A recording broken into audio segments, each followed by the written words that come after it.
Мына жерде бізде бір қызық есеп берілген екен. Іштерінде шеберлер бар болса, мүмкін өте пайдалы болуы мүмкін. Ұзындығы 19 см, ені 12 см және биіктігі 3 см ашық қорапты дайындау үшін қандай өлшемдегі картон қағазды алу керек дейді. Яғни біздер бұл қораптың бірінші суретін салып алайық. Бізде мынандай картон қағаз берілген екен.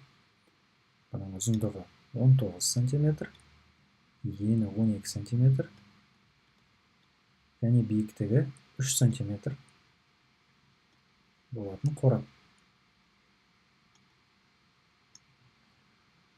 Осы қорапты дайындау үшін бізге қандай өлшемдегі картон қағазды алу керек дейді.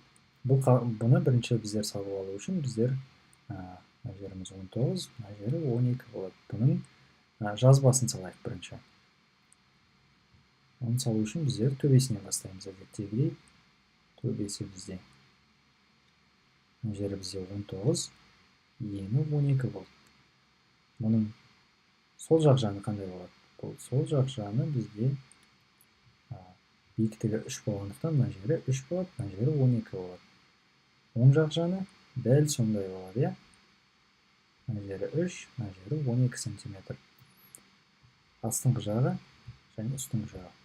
Мына жерде бізде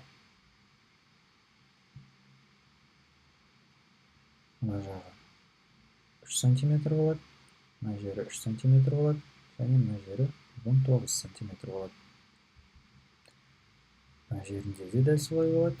3 см, 19 см, 3 см. Және ең асты бізде мына жері 19 см болады және мына жері 12 см болады. Міне жазбасы осындай болады. Енді әр жағының өлшемдерін қосып қанша сантиметр болатынын таба аласыңдар.